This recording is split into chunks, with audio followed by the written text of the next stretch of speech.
The fight continues on Egghead Island. Hello One Piece enthusiasts, I'm the One Piece nerd, and today let's talk about One Piece chapter 1104.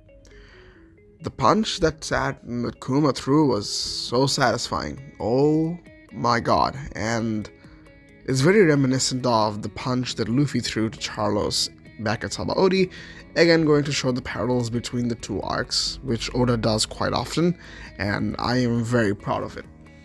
The punch did hurt Saturn a lot, but then again, we knew Saturn could regenerate, and more things unfolded within the chapter that we have yet to talk about. Before we move on, make sure to like and subscribe. It helps the channel out a lot. Now that you have, let's begin.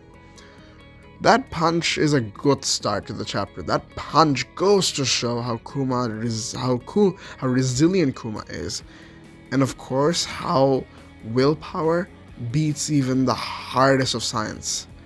So yeah, of course we've seen a bunch of things happen said by Saturn that was supposed to be done to Kuma by Vegapunk, but of course Vegapunk didn't do it. However, he did install this sort of self-shutdown sequence thing, but that didn't happen. That technically didn't happen because the rule is willpower beats all.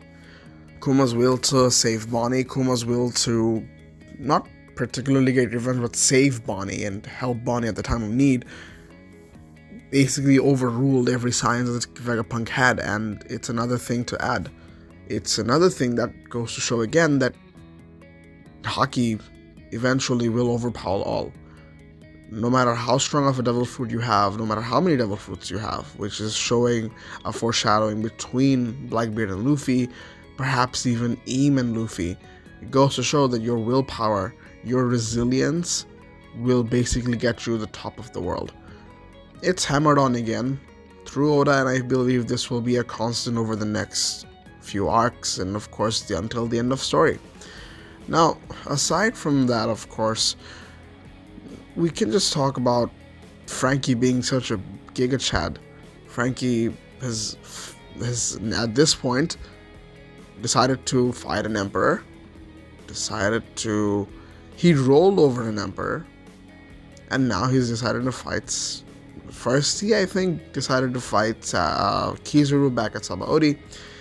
He then threw a challenge to Big Mom, and now to Saturn. Goes to show how big bad Frankie is, and I'd really love to see one day maybe Frankie getting a fight against one of the Goroseis or the Holy Knights and actually having a very good fight that he actually deserves. He's honestly very underappreciated for what he is, and of course I feel like by the end of the story the Straw Hats will have a lot more power and will be able to take on these big bad challenges, which at this point I can only see Luffy, Zoro, and Sanji doing, probably even Jinbei. But yeah, I would want to see Frankie, Usopp, in fact probably my least favorite Straw Hat, to actually do what Luffy, Zoro, and Sanji are capable of doing now. And I think this goes a long way to show how brave Frankie is, and I think this is a foreshadowing towards what his character will be by the end of the story. And we can now also talk about Saturn actually being hurt and Saturn's powers. Once Kuma came, Saturn lost his concentration on what he was doing, whether it be through his devil fruit or Haki or some other power, that he was controlling everyone's gravity, or everyone was kneeling down to him. But the disadvantage to that is, if he loses focus, if he loses concentration, he won't be able to do it again. It won't continue. It's not a long-lasting effect. It has, of course, a downside, and it could be used to its advantage. I feel like if this is a new sort of a power system that are only prevalent to Im Sama and the Gorosei, I believe this will come in a lot of handy when we're like fighting not just 1v1 but 2v1s or a battle royale or whatever. And with that being said, of course, Saturn is still super strong. He is still back, and we see Kizaru's reaction to everything. Kizaru being, of course, sort of the second most highlighted character of the arc, aside from Bonnie and Vegapunk, of course. Probably Bonnie. Like, Kizaru, we've seen him change, not change, but rather show emotions and see things from his perspective that we've never seen before.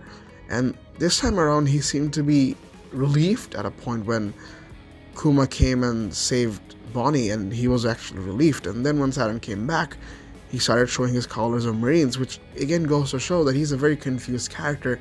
He's at a very big dilemma, and probably the biggest dilemma he's had ever in his life, of actually deciding whether or not he wants to go with the world government, or whether or not he wants to actually be on the side of his mind that he thinks is right, which is saving Vegapunk, saving Bonnie, and helping the Straw Hats to beat Saturn, so that the people he cares about could escape rather than just being a cog in the machine.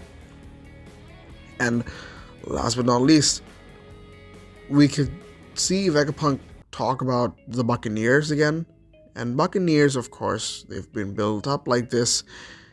And yeah, they are one of those special races. In fact, I think they're more special than the Lunarians. No matter how much I like to emphasize that I wanted King for to be a part of the Straw Hats and actually be a part of the adventure, while we knew pretty much nothing other than the fact that the Lunarians lived on the Red Line before, of course, the world government took over, and now they're extinct. Buccaneers are basically having that treatment, but it's like on steroids, and it's significant to the point where Vegapunk keeps mentioning it, and we're constantly seeing things from the Buccaneer race, especially Kuma, that seems to blow our minds, which definitely didn't happen for the Lunarians, which I had high hopes for. This goes to show that there were a bunch of other races, definitely races that the world government feared, but there are of course hierarchy of races that the world government feared more than others, and Buccaneers being one of them. And I think, of course, everyone's hinting at everything. I feel like if we are going to talk about Buccaneer, and Vegapunk said that they were obviously more popular or more feared because of their strength, they had something else, which of course Vegapunk trailed off, and Oda, being the writer he is going to put it at a halt until, I don't know, we figure it out at the end of the story by reading poneglyphs or figuring out what they actually were through the Void Century, reading poneglyphs or whatnot. But from what I can guess, I believe that he would say that the willpowers, because for what I've seen thus far with the Buccaneers, is that the world government fears the Buccaneers because they did something horrible to the world government, which I believe is being resilient to them. The only race in the existence of the world government to have resisted that authority of power, which made them such terrifying creatures to the world government, because they couldn't be controlled. Everyone else were being controlled. The fishmen went underground, the Tontatas were underground as well, and the Minks, of course, lived in Zou, and the Giants, of course, were feared, but they didn't cause much havoc, but the Buccaneers did. I think that's my speculation for the story. It's their sheer willpower they have that makes them so much different from everybody else, which makes the world government fear them, because no matter how hard they try, they just keep coming back and keeps attacking and keeps retaliating against the world government. And I believe Kuma is a perfect definition of that. No matter how much has been done to him, no matter how much hurt he's been facing in his life, he will still come back again and again and again to show that the world government is not in charge and he has his own free will. No matter how much of a mission you make me, I will still fight against what I feel is wrong. And I believe that is what specializes the Buccaneers over everybody else. That's my hypothesis for the chapter. And two highlights, of course, being the Buccaneer race, them being special, and how it has a long-lasting impact on the world government. And last but not least, of course, Kizaru being the confused man he is. I feel like we need to get on a deep dive on Kizaru's history and on where the story might lead him, because there has been speculations from other YouTubers, but I feel like I need to put my take on it as well. Let me know what you guys think about Kizaru, what will happen to him by the end of the arc. How will Saturn go down? Luffy is actually now free, and I think he's probably eating now. I think that's what he always does. He got his break. I think Luffy will be back.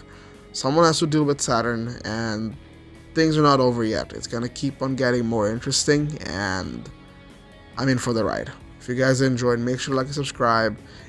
Have a great day, and peace.